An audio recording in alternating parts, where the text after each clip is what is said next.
جی عزیز دوستو، السلام علیکم۔ آج ہم کرشن چندر کے ناول جب کھیت جاگے کے لیکچر نمبر 2 کو لے کر حاضر ہوئے ہیں۔ لیکچر نمبر 1 کا لنک آپ کو اسی ویڈیو کے ڈسکرپشن میں مل جائے گا۔ جب کھیت جاگے ناول 1952 میں شائع ہوا، اور جب کھیت جاگے ناول میں ایک 22 سالہ نوجوان کسان راگھو راؤ کی کہانی ہے۔ راگھو راؤ نے کسانوں کو متحد کیا، زمینداروں کی زمینیں چھین لیں۔ حیدرآباد دکن کے نظام شاہی دور میں 10 لاکھ ایکڑ زمین جاگیرداروں سے چھین کر کسانوں میں تقسیم کر دی تھی۔ اسی جرم کی پاداش میں راگھو راؤ کو سزائے موت سنا دی جاتی ہے۔ نظام دکن کے کارندوں نے کسانوں کی اس عوامی تحریک کو کچلنے کی بھرپور کوشش کی۔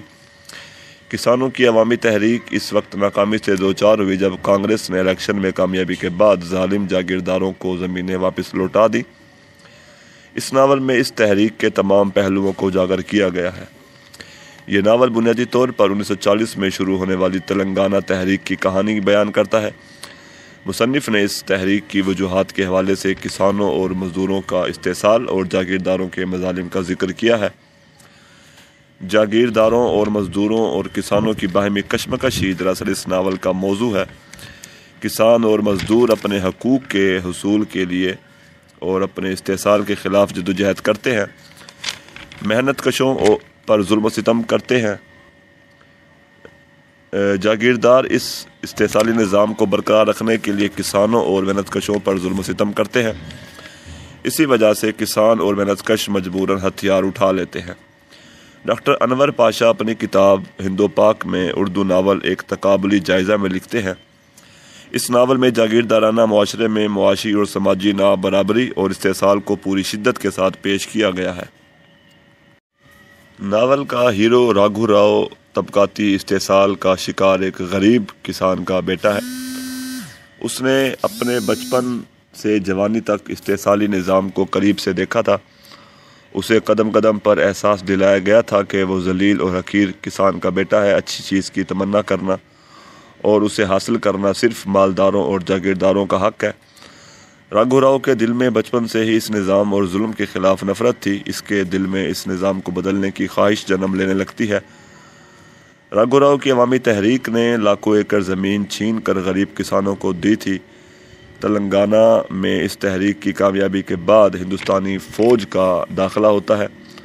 اس فوج کا استقبال کیا جاتا ہے کیونکہ عوام سمجھتی تھی کہ یہ فوج ان کے حقوق کی محافظ ہے، مگر اس فوج نے نظام حیدرآباد سے سمجھوتا کر لیا اور تلنگانہ کی عوام اور آزادی کے مجاہدوں پر ظلم و ستم شروع کر دیا۔ جاگیرداروں کی زمینیں انہیں واپس لوٹا دی گئیں، کچھ لوگ قتل ہوئے، کچھ قید ہوئے اور کچھ کو پھانسی پہ لٹکا دیا گیا۔ تلنگانہ تحریک کچل دی گئی، عوام، کسانوں اور مزدوروں کے ساتھ غداری کی گئی۔ ناول کے ہیرو راگھو راؤ کو پھانسی ہو جاتی ہے۔ راگھو راؤ کی پھانسی دراصل نچلے طبقے کی بیداری اور ظلم کے خلاف جدوجہد کی علامت ہے۔ کرشن چندر کارل مارکس کے نظریات سے متاثر تھے۔ ان کے سیاسی سماجی شعور کے پیچھے بھی مارکسی نظریات ہیں۔ جس سماجی اور سیاسی شعور کا اظہار اس ناول میں کیا گیا ہے وہ اس دور کے کسی دوسرے ناول میں ہمیں نظر نہیں آتا۔ ناول کے کردار بھی اسی طبقے سے تعلق رکھتے ہیں۔ ڈاکٹر انور پاشا اپنی کتاب ہندو پاک میں اردو ناول ایک تقابلی جائزہ میں لکھتے ہیں، جب کھیت جاگے میں کرشن چندر نے سماجی و اشتراکی حقیقت نگاری کا بہترین نمونہ پیش کیا ہے۔ کرشن چندر کا یہ ناول ان کے فکر و فن میں ارتقاء کے حوالے سے خاصہ اہمیت کا حامل ہے۔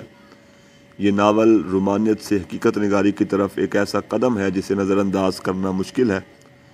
اس ناول میں جو کسان سامنے آتا ہے وہ باشعور، منظم اور جدوجہد کرنے والا ہے۔ ناول کے کردار کرشن چندر کے مارکسی نظریات کی نمائندگی کرتے ہیں۔ کرشن چندر کا یہ ناول فلیش بیک کی تکنیک میں لکھا گیا ہے۔ پورا ناول راگھو راؤ کی یادوں پر مشتمل ہے۔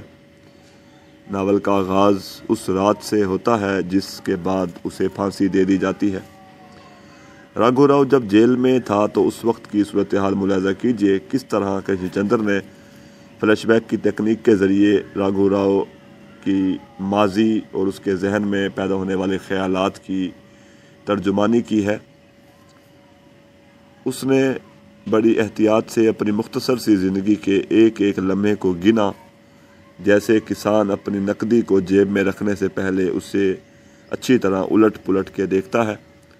بے شک کچھ لمحے اس کے ماں باپ کے تھے، جیسے اس کی پیدائش، ماں باپ کی لوری، باپ کا کندھا، کچھ لمحے سماج اور ماحول کی ٹکسال سے ڈھل کر آئے تھے۔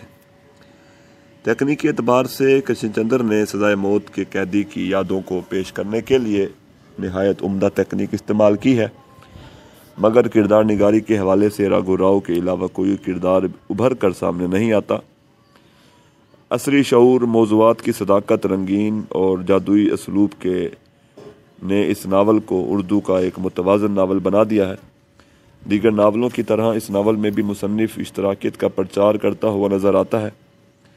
وہ کرداروں سے زیادہ واقعات، حالات اور ماحول پر توجہ دیتے نظر آتے ہیں۔ شکریہ۔